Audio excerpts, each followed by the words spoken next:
어떤 게 조금 소위 말하는 빡센 자세가 될까요? 그래서 레플리카를 타는 친구들이 왜 이렇게 쏘고 다니느냐? 턴하려고 그런다는 거예요. 같은 성향의 바이크끼리 같이 가는 게 좋다. 근데 다른 성향의 차량이면 어느 누구 하나인가는 공사 또는 고통을 안고 갈 수도 있다.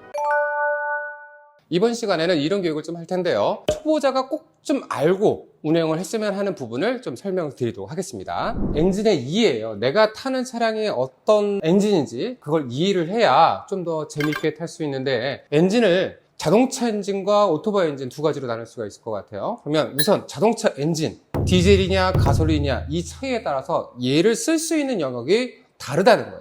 엔진을 쓴다고 했을 때 어디까지 쓸 수 있냐 라는 게 이제 레드존으로 구분이 돼요. 자, 그러면 디젤 엔진은 레드존이 어느 정도 있을까요? 보통이 기아 변속이 2, 3천 rpm에서 변속을 다 해버려요.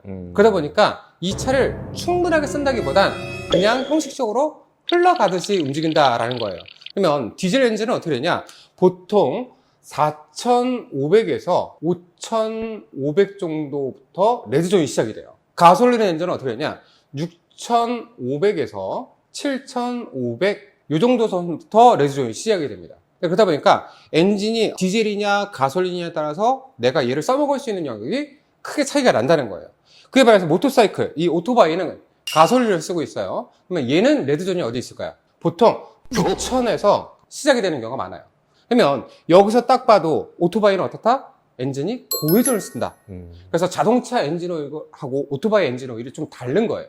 그 특성을 알고서 얘를 몰아야 재밌게 탈 수 있다는 거예요. 좀 전에 레드존에 대해서 얘기를 했어요. 그러면 얘를 출력을 어떻게 활용하면서 운전할 거냐라고 봐야 되는데, 예를 들어서 여기는 차량의 출력, 보통 HP, 여기는 RPM이라고 할 수 있어요. 분당 엔진 회전수인데요.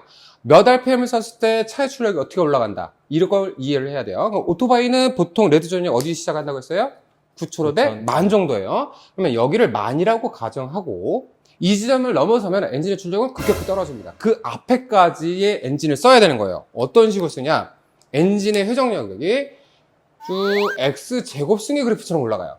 그러다가 레드존 가기 1000 정도 RPM, 예를 들어서 10,000이니까 9,000 RPM 정도가 최고를 찍어요. 그리고 다시 어떻게 된다? 출력이 떨어지는 이런 그래프를 가지고 있습니다. 내 차량이 어떤 건지, 어떤 회전을 쓸 건지를 봐야 되는데, 이 회전 영역이 왜 중요하냐면 요 영역대를 쓰면서 운전하는 스타일이 레이스 모드예요. 요 중간 영역대를 쓰는 것이 스포츠 모드예요.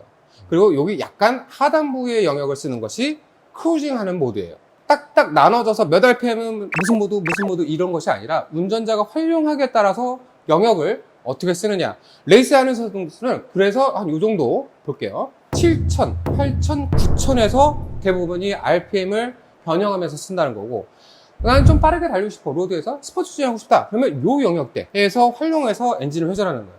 그리고 아메리칸처럼 경치를 구경하고 여유롭게 달리고 싶다, 그럴 때는 요 영역대에서 RPM을 쓰면서 움직인다. 그러면 초보자분들이 도로를 달리면서 몇 RPM을 쓰냐, 이게 중요한 게 아니라는 거죠.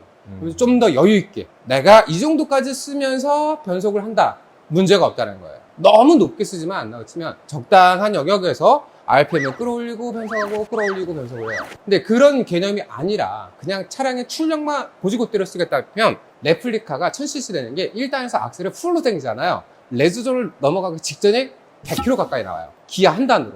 그렇게 쓰느냐, 아니면 내가 좀 더 러프하게 여유 있게 기아를 변속하면서 갈 것이냐, 그거는 본인의 성향에 따라서 다르다라고 말씀드릴 수 있는 거예요.